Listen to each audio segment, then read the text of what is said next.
श्री चैतन्य महाप्रभु, अरे लाला रुक जा, रुक जा, नेक तो रुक जा। ये पूछ रही के लौठा, खाए खाए भय सुलौठा। ये ब्रज के भाव हैं, इनको पहले अच्छी तरह समझ तो लो ये है क्या। और ये जय जयकार करना चाहिए जब बिल्कुल विश्रांति हो रही हो, क्योंकि इसमें पूरे उत्साह के साथ बोल देते हैं विश्राम हो गया, अब इसके बाद फिर घर को निकलो। और प्रारंभ से ही बोल रहे हैं तो मैं कहता हूं कोई नहीं, अच्छा है, पर पूरा भाव समझना सुनना बहुत जरूरी है। ध्यान से सुनो, क्या बता रहा था मैं। गोपीनाथ जी, तो सप्तनिधि का पद हम गाते हैं, उसमें गोविंद देव जी, मदन मोहन जी, गोपीनाथ जी, राधा रमण जी, राधा वल्लभ जी, जुगल किशोर जी, बिहारी जी, ये सप्तनिधि हैं वृंदावन के। उनमें तृतीय निधि जो है श्री गोपीनाथ जी, जो कि आजकल जयपुर में विराजमान है। मधु पंडित जी ने उनको प्रकट किया। कैसे प्रकट किया? तो श्री चैतन्य महाप्रभु, आपने नाम सुना होगा, श्रीमन चैतन्य महाप्रभु जो कि राधा कृष्ण मिलित तनु हैं। अब चैतन्य चरितामृत तो पूरा नहीं सुना पाऊंगा, लेकिन थोड़ा संक्षेप में कह देता हूं कि राधा कृष्ण दोनों ने ही एक साथ एक ही रूप में अवतार लिया। वो श्री चैतन्य महाप्रभु हैं, जिनका अंग तो गौर है लेकिन मन कृष्ण है। ठाकुर जी जब ब्रज छोड़ करके चले गए, उस समय किशोरी जी को जो विरह हुआ ठाकुर जी का, उस विरह का आस्वादन करने के लिए कृष्ण चैतन्य महाप्रभु बनकर के आए कि मैंने जो किशोरी जी को विरह दिया, उस विरह को अब मैं सह करके देखूं। तो इसलिए चैतन्य महाप्रभु का आगमन हुआ। चैतन्य महाप्रभु के परिकर में एक उनके अनुयायी थे श्री गदाधर पंडित जी, और गदाधर पंडित जी का नियम था कि वो रोज भागवत जी सुनाते थे चैतन्य महाप्रभु को। और गदाधर पंडित जी के शिष्य थे मधु गोस्वामी, मधु पंडित, जिन्होंने गोपीनाथ जी को प्रकट किया। तो चैतन्य महाप्रभु नित्य कथा सुनते थे, और आपकी मेरी तरह कथा नहीं होती थी। कथा ऐसी होती थी कि गदाधर पंडित जी संस्कृत में श्लोक बोलते थे और चैतन्य महाप्रभु वही सुन के समझ जाते थे। हिंदी व्याख्यान नहीं करना पड़ता था, या फिर वो बंगाल में थे तो बंगला व्याख्यान नहीं करना, संस्कृत में बोलते थे, महाप्रभु जी समझ जाते थे। जैसे श्रीमद् भागवत जी का प्रथम श्लोक हम आप सब लोग श्रवण करते हैं। जन्माद्यस्य यतोऽन्वयादितरतश्चार्थे स्वविज्ञस्वराट् तेने ब्रह्म हृदय आदि कवये मुह्यन्ति यत्सूरयः तेजो वारिमृतां यथा विनिमयो यत्र त्रिसर्गो मृषा धाम्ना स्वेन सदा निरस्तकुहकं सत्यं परम धीमहि। प्रथम श्लोक। अब मैं जब तक व्याख्या नहीं करूंगा तब तक आपको समझ नहीं आएगा, पर महाप्रभु जी, चैतन्य महाप्रभु बस ये श्लोक सुना सुनते ही रोने लगते। क्यों? उनको तुरंत भाव समझ में आ जाता था। तो महाप्रभु जी रोते और कथा सुनाने वाले गदाधर पंडित जी भी रोते थे। तब गदाधर पंडित जी ने अपने शिष्य मधु पंडित जी को आज्ञा दी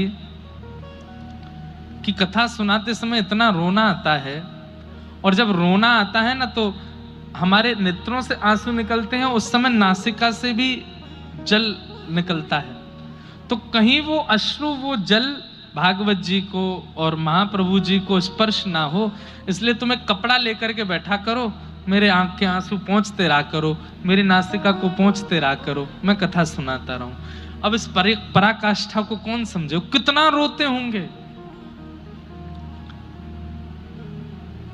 कहते हैं कि मधु पंडित जी को समझ नहीं आती थी कथा,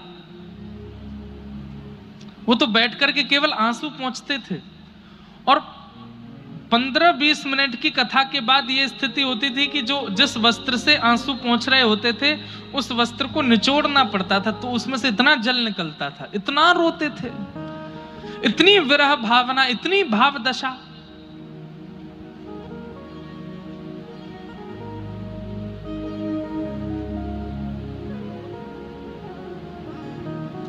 जीवन मरण गति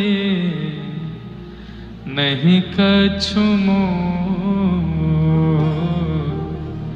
राधा कृष्ण प्राण मोरा युगल किशोर। अभी यहाँ तो हम कथा करके जा रहे हैं, यहाँ से फिर सीधे बंगाल में कथा है, कलकत्ता में।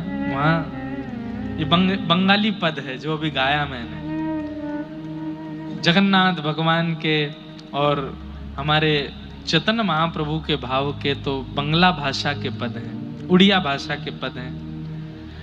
हमको तमिल आती नहीं तो कभी दोबारा चेन्नई आएंगे तो तमिल के भक्तों का भी कुछ गा के सुनाएंगे, यहाँ के भक्त कैसा गाते होंगे।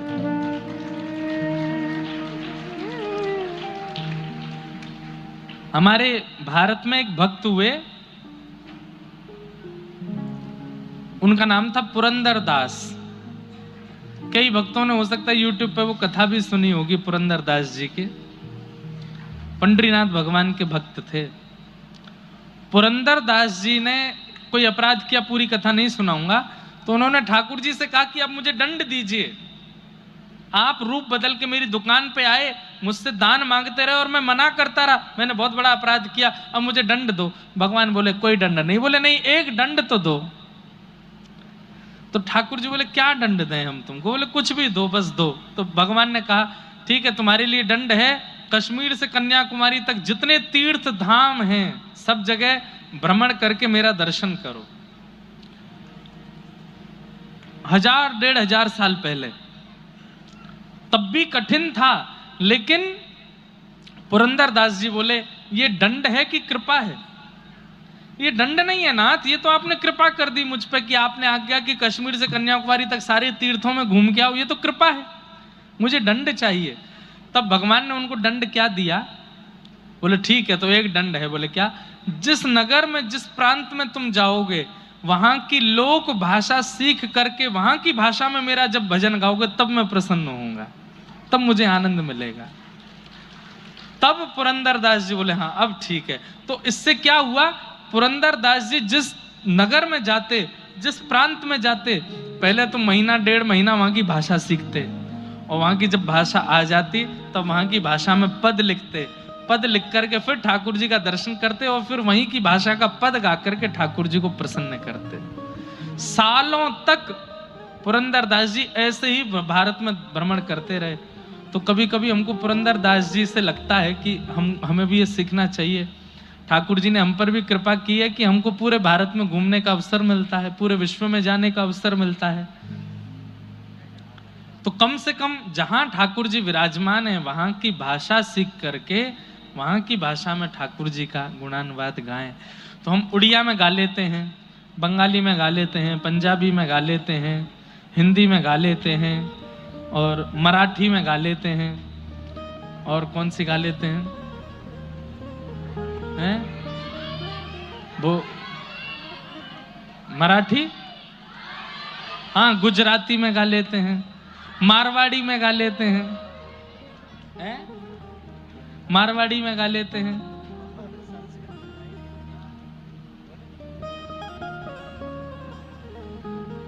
लेकिन अभी तक हमारा तमिल, तेलुगु, मलयालम और कौन सी, कन्नड़ा, ये अभी रह गई हैं। इससे ऊपर अब कश्मीर आदि में डोगरी बोली जाती है,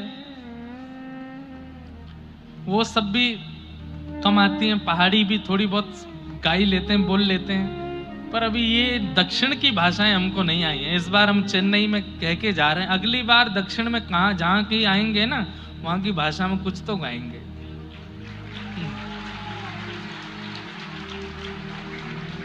अब यहाँ की भाषा में कुछ गाते हैं तो समझ तो बिल्कुल भी नहीं आता,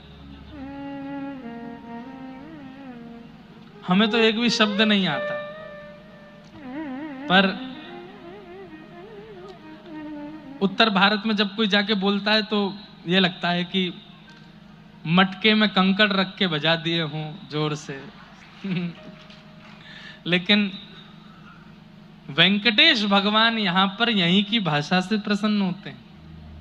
पद्मनाभ प्रभु को जब यहाँ की भाषा में पद सुनाया जाता है तो वो तभी प्रसन्न होता। अभी एक दिन है, कोई मिलेगा मुझे ऐसा भाव तो कल सुना दूंगा, लेकिन यहाँ की भाषा में लिखी हुई चीज पढ़ने में तो आती नहीं है, और हिंदी में मिलेगी तो उसको गा देंगे। सुनता बहुत हूं मैं, दाक्षिणात्य का संगीत मुझे बहुत प्रिय है।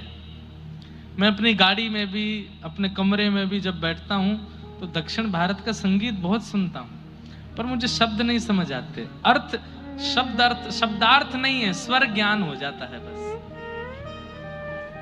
पर हमारे ठाकुर जी 16 कला से पूर्ण है। ठाकुर जी को 16 कलाएं आती हैं, 16 कला के विधाता हैं वो। उसमें से एक कला ये है कि उनको सारी भाषाएं आती हैं। क्यों कह देते हैं कि चींटी के पग नूपुर बांजे तो भी साहिब सुनता है? अरे वो चींटी भी अपनी भाषा में पुकारती है, ठाकुर जी उसकी भाषा भी समझ जाते हैं।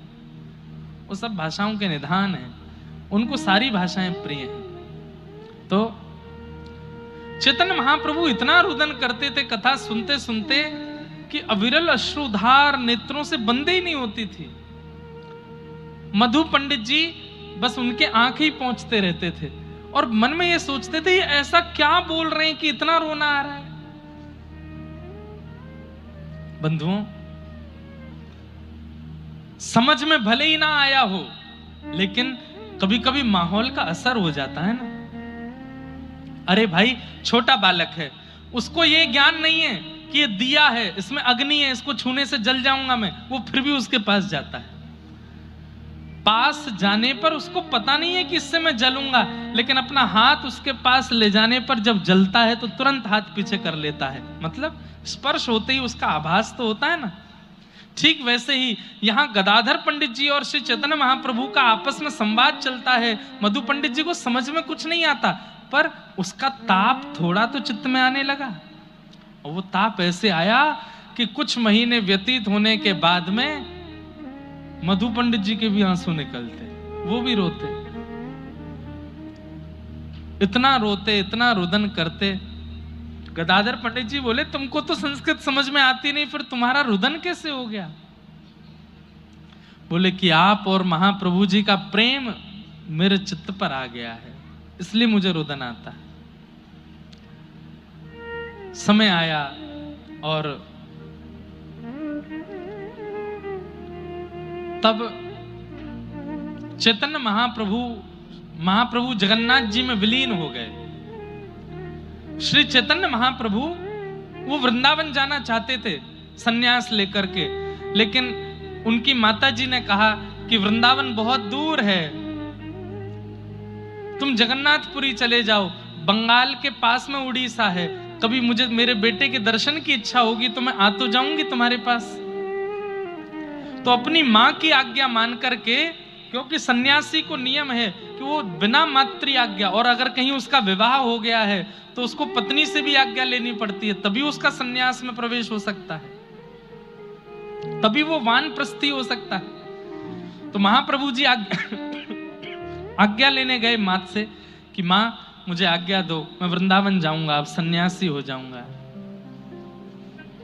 तब मां ने कहा, वृंदावन बहुत दूर है, मैं भले ही तेरे पास ना हूं, लेकिन तुझे अगर पता चला कि तेरी मां मरणासन अवस्था में, तो वृंदावन से आने में महीनों लग जाएंगे, मेरे प्राण चले जाएंगे।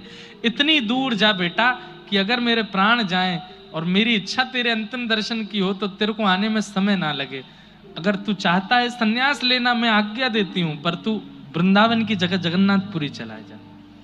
तब महाप्रभु जी ने वृंदावन जगन्नाथपुरी को ही वृंदावन माना और वृंदावन को जगन्नाथपुरी में ही प्रकट कर दिया। अपने संपूर्ण जीवन काल में केवल 2 बार जगन्नाथ भगवान के भीतर से दर्शन किए महाप्रभु जी ने। एक तो पहली बार जब जगन्नाथपुरी गए, जैसे ही नील चक्र देखा दौड़ करके गए और जाकर के महाप्रभु जी श्री जगन्नाथ जी की अंक में भर गए, गर्भगृह में प्रवेश कर गए, वहीं मूर्छित हो गए। और या फिर महाप्रभु जी, आप लोग जब जगन्नाथपुरी जाएंगे तो वहां गरुण स्तंभ है, गरुण स्तंभ के पीछे से ही महाप्रभु जी दर्शन करते थे जगन्नाथ जी का। उसके पीछे भी एक कारण बताया जाता है। ठाकुर जी के बहुत आगे से दर्शन नहीं करने चाहिए। मंदिर में, मंदिर प्रांगण में कोई ना कोई देवता देवी या फिर गरुण जी विराजमान होते हैं लगभग सारे मंदिरों में। दक्षिण में भी हर मंदिर में आप प्रवेश करोगे तो पहले गरुण स्तंभ है, गरुण स्तंभ के बाद ठाकुर जी हैं, और गरुण स्तंभ के पास से जब आप भीतर देखोगे तो आपको गर्भगृह में ठाकुर जी दिख जाएंगे। इसलिए नियम है कि आपको उनके पास खड़े होकर के ही ठाकुर जी को देखना चाहिए। क्यों? कारण बहुत सरल है, लेकिन समझो, हम अपराधी हैं। अगर अपराधी व्यक्ति सीधा पुलिस के पास पहुंच जाए तो सीधे जेल में डाल दिए जाएंगे, दंड दिया जाएगा। लेकिन अपराधी व्यक्ति अपने किसी परिचित पुलिसकर्मी के साथ में अगर जावे, उसकी आड़ में खड़ा होकर के जावे, तो वो पुलिसकर्मी थोड़ी आपकी सहायता कर देगा, आपको बचा लेगा। ठीक वैसे ही मां के सामने अपराधी बालक जावे तो सीधे नहीं जाता, अपनी बड़ी बहन को लेके जाता, तुम मां के पास चलो, वो मुझे बहुत मारेंगी, तुम आगे रहना, मुझे पीछे रखना। तो बड़ी बहन आगे चलती है, मां देखो इसने ऐसा ऐसा ऐसा किया, मां खड़ी भी होती है, अच्छा इसने ऐसा, देखो देखो उसको नहीं मारो, तू मेरे पीछे रह, बिल्कुल नहीं छीयोगी नहीं इसको, इसको कुछ नहीं कहना, ये मेरे साथ है। ठीक वैसे ही मंदिर में गरुण जी कौन है? जीवाचार्य। जहां भी स्तंभ पर गरुण जी विराजमान हैं, उनके पास से ठाकुर जी का दर्शन करो। क्यों? हम अपराधी हैं, हे गरुण जी आप हमारी रक्षा करवाओ। तो गरुण जी ठाकुर जी से कहते हैं, ठाकुर जी इसने ये अपराध तो किए, तो ठाकुर जी को गुस्सा तो आता है, पर तुरंत गरुण जी अपने पर खोल के हमको बचा लेते हैं। नहीं नहीं नाथ, गुस्सा मत करो, अपराधी आपकी शरण में आया, इसको स्वीकार करो। तब ठाकुर जी स्वीकार करते हैं। इसलिए हमेशा ठाकुर जी का दर्शन मंदिर प्रांगण में, जहां कहीं भी देवी देवता, अरे मैं कह रहा हूं गैया ही क्यों ना हो, बिहारी जी में आप लोग जाएंगे ना वृंदावन में, तो बिहारी जी के दर्शन में गैया है। मंदिर प्रांगण में भीड़ के कारण दिखाई नहीं देती, वो गैया है, नीचे गिरिराज शिला है, उसको प्रणाम करके बिहारी जी को देखो। किसी के आश्रय में जाके ठाकुर जी का दर्शन करते हैं तो ठाकुर जी हमारे अपराधों को देखते नहीं है। इसलिए चैतन्य महाप्रभु ने जीवन पर्यंत ठाकुर जी का दर्शन गरुण स्तंभ के पीछे से ही किया। लेकिन जब उन्होंने अपने जीवन का अंतिम दिन जब आया, उस समय भी महाप्रभु जी दौड़ते हुए गए और गरुण स्तंभ की परिक्रमा करके सीधे गर्भगृह में गए। और जैसे ही गर्भगृह में प्रवेश किया, कपाट अपने आप बंद हो गए, पीछे लोग दौड़ते रहे, पुजारी गेट खोलते रहे, लेकिन गेट नहीं खुला। और जब द्वार खुला तो महाप्रभु जी जगन्नाथ जी में विलीन हो गए। श्री चैतन्य महाप्रभु, अद्भुत है चैतन्य चरितामृत। दक्षिण भी खूब रहे चैतन्य महाप्रभु। तो जब वे जगन्नाथ प्रभु में विलीन हो गए, तब गदाधर पंडित जी की स्थिति इतनी विचित्र हो गई, रो रो करके बुरा हाल हो गया। अब क्या करें? तब श्री मधु पंडित जी उनको गोपी गीत सुनाते, युगल गीत सुनाते, भ्रमर गीत सुनाते, भागवत जी का आस्वादन कराते। इतना सुना था, उनको भी याद हो गया, वो सुनाते। और बस उसी विरह भाव में गोपी भाव उनके चित्त में आ गया। जैसे गोपियां, हा नाथ रमण प्रेष्ठ क्वासी क्वासी महाभुज, हे मेरे नाथ, हे रमण, हे वल्लभ, तुम कहां हो? जैसे गोपियां ढूंढ रही हैं श्याम सुंदर को, वैसे ही मधु पंडित भी ढूंढते ढूंढते ढूंढते ढूंढते निकल पड़े बंगाल की धरती से और पहुंच गए वृंदावन। वृंदावन में कहां मोर प्राणनाथ मुरली बदन, कहां पाऊं कहां जाऊं मदन मोहन। मेरे प्राणनाथ कहां हैं? जिस प्रकार गोपियां विरह आतुर होकर के वृक्षों से पूछती हैं, पुष्पों से पूछती हैं, पक्षियों से पूछती हैं, तुमने हमारे श्याम सुंदर को देखा? आप लोगों को जल्दी तो नहीं है जाने की? पक्का नहीं है? ये 10-15 लोग बोल रहे हैं, सब बोल रहे हैं तो हम आगे सुना मैं। जल्दी तो नहीं है जाने की। प्रेम की 10 अवस्थाएं होती हैं। इन 10 अवस्थाओं के बारे में सुनो। इनमें से एक भी हमारे अंदर नहीं है, ये बात पहले सुन लो। एक भी नहीं है। प्रेम की 10 अवस्थाएं कौन कौन सी होती हैं, ध्यान से सुनिएगा। प्रेम की पहली अवस्था होती है कि हमारा प्रेमी अगर प्रतिकूल व्यवहार करे तो भी हमको उसमें दोष नहीं दिखता। ये प्रेम की पहली अवस्था। सब लोग ध्यान से सुनिएगा। हम जिससे प्रेम करते हैं वो प्रतिकूलता प्रकट कर दे तो भी हमको अच्छा ही लगता है, हमको दोष नहीं दिखता उसमें। ये प्रेम की पहली अवस्था। ये कई माताओं में होती है। बालक कितना भी अपराध करे, माताओं को फिर भी अच्छा ही लगता है। प्रतिकूल अवस्था।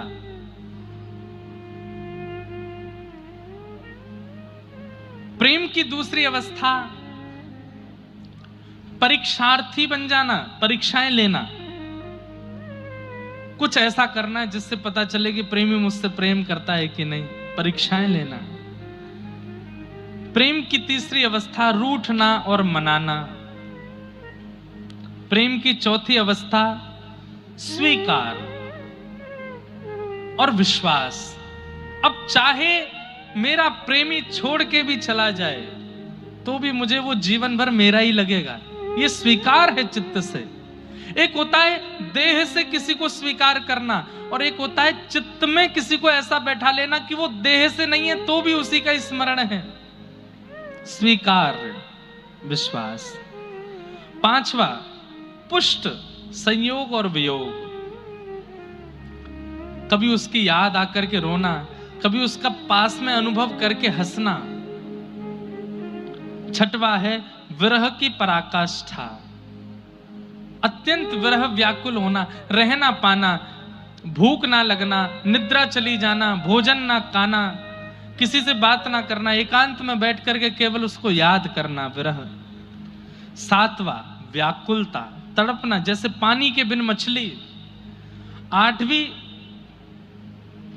चिंतन, उसी का चिंतन करना। नौवां उसी का रूप हो जाना।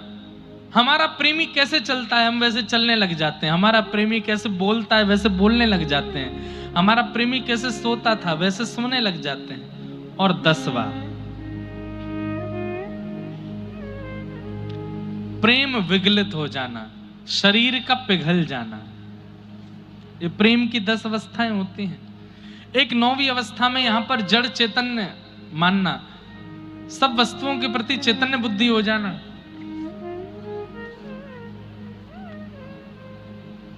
ऐसी अवस्था। मधु पंडित वृंदावन आकर के जड़ चेतन सबसे पूछने लगे, मेरे श्याम सुंदर कहाँ है, मेरे प्रियतम कहाँ है, मेरे मदन मोहन कहाँ है, मेरे मधुसूदन कहाँ है। ढूंढते ढूंढते आप यमुना तट पर बैठे थे और कहने लगे, हे गोपीनाथ नहीं आओगे अब मैं प्राण त्याग दूंगा। यमुना जी में बाढ़ आ रही थी और बस प्राण त्यागने की स्थिति, वो टीला खिसक करके यमुना जी में बहने वाला था जिस पर मधु पंडित बैठे थे। तभी एक मधुर स्वर सुनाई दिया और जंगल के भीतर से, अरे मधु मैं यहाँ बैठा हूं, जल्दी आजा। स्वर सुनकर के आप दौड़े और तभी आपने देखा सघन वन में एक वृक्ष के नीचे साक्षात श्री गोपीनाथ प्रभु प्रकट हो गए हैं। मधु पंडित जी ने तुरंत उनको अपने हृदय से लगाया और इस प्रकार मधु पंडित जी को ठाकुर जी की प्राप्ति हुई, ठाकुर जी मिले। ऐसी भावना है। तो ऐसे ठाकुर जी प्रेम के भाव से आदि आदि भावों से मिलते हैं।